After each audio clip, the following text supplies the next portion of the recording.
Matt Holland, thank you so much for joining me today on our first episode of HealthLink Signals. Really happy to be here, and thank you for coming to South Jersey. I would love if you could introduce yourself to our audience and let them know who you are, what you do, and maybe a little bit of background of how you got here. Yeah, of course. Matt Holland, Chief Operating Officer for Helio. Been with the company for about 8 years. Prior to that, spent some time at other medical publishing companies, but I've been in the medical publishing industry for over 25 years. Incredible career. And I have to say, congratulations on 125 years for why no Helio. It's funny. One of the reasons why I decided to come here, most of the companies are private equity owned or publicly traded. We are family owned and have been for over 126 years this year. Wow. Which you don't see anymore. And it's just been a lot of fun, and it's been a great journey. It's really amazing because you don't really hear about a lot of organizations in this space that have that level of legacy. What do you think is adding to that longevity for an organization to take it for over 10 decades? I think it comes down to a couple things. One is ownership.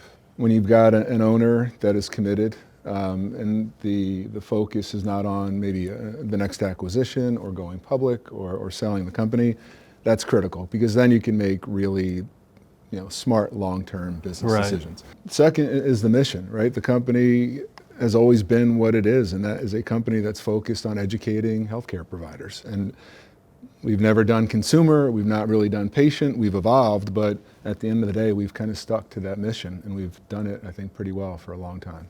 So. It's really amazing because we work in a very fast-paced industry, right? Sometimes there are a lot of signals, so sometimes there's a lot of noise.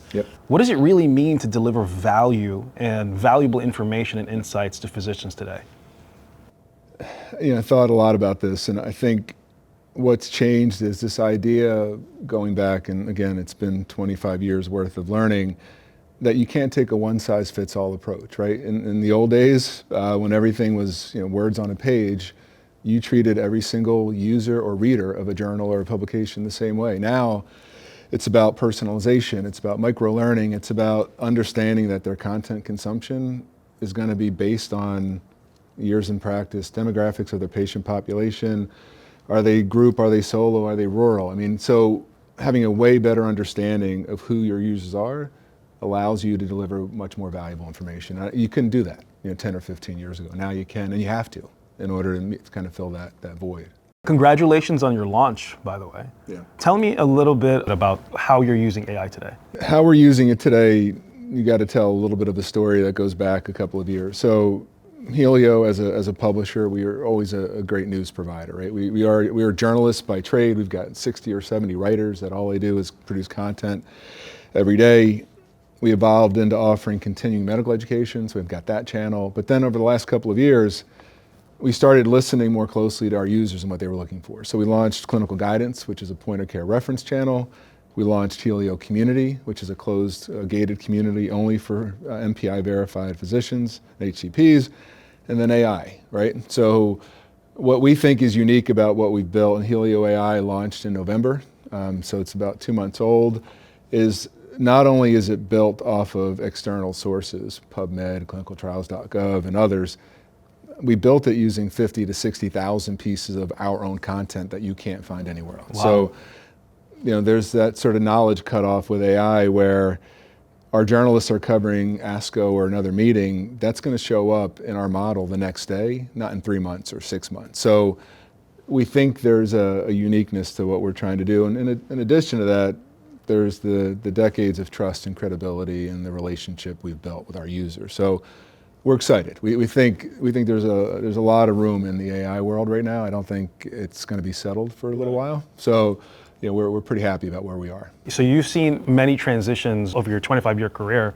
What do you think about how physicians are now consuming media? Given AI is changing everything, but from this previous iteration of what we were looking at medical media to now, what do you think has to change, or what do you think is changing? The idea of consuming content is one thing. Now they're looking for answers, right? And I think the reason why they're looking for answers is to make their practice run more efficiently, do a better job at diagnosing and treating, and sort of more macro, the burnout factor, right? So I think AI can really make a significant difference if it can really impact those areas and make their lives and their practices run better, improve patient outcomes, patient satisfaction, all the stuff that will come out of that. Right. But now it's not, I want to read a journal article. It's like, I've got this specific question I need an answer to. And AI, thankfully, gives them an opportunity to kind of cut through a lot of that clutter.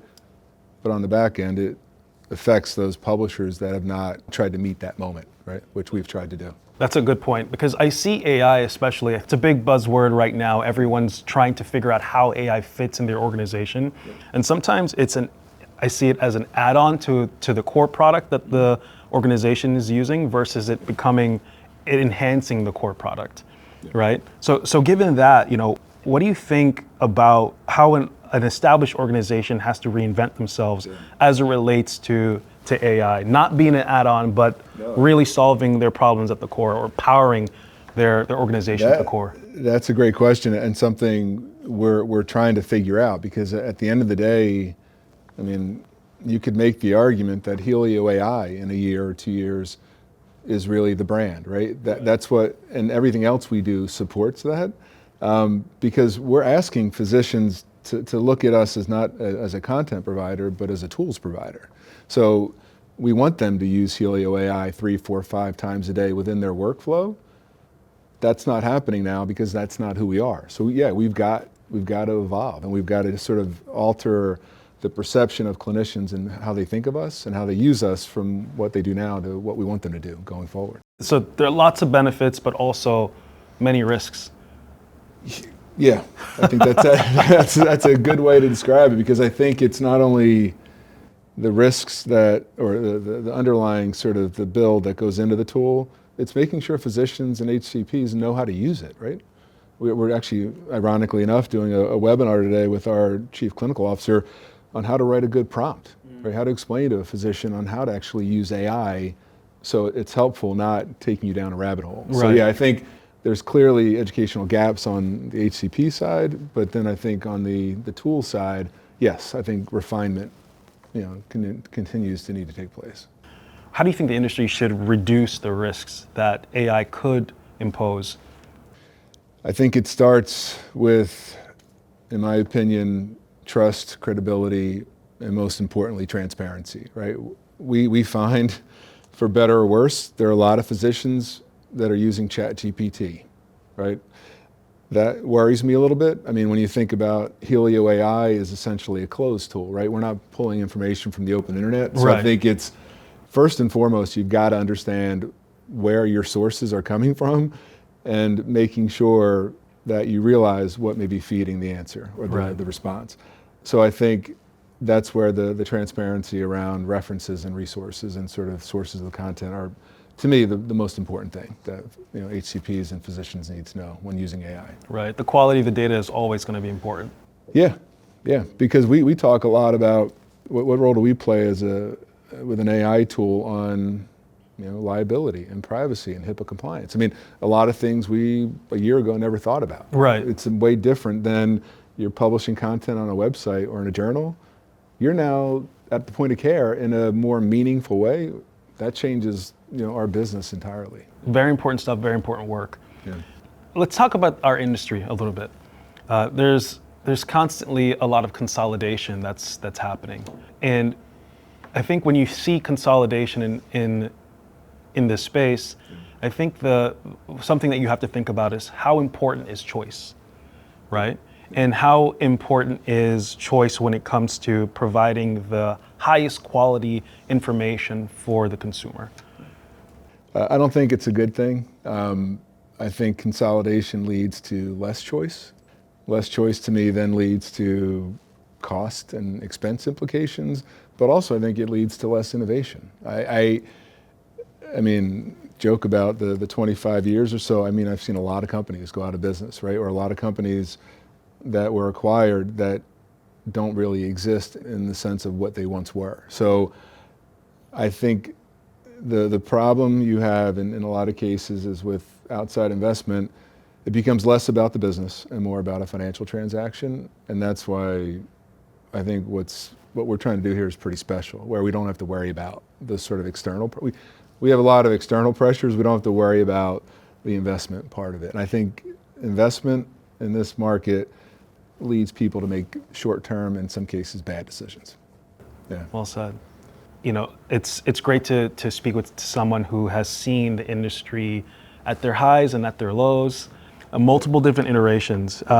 At the start of your career and maybe in different points of your career, these different iterations, can you tell me a little bit about what are some of these beliefs that you held before that you either realized you had to change or you were forced to change?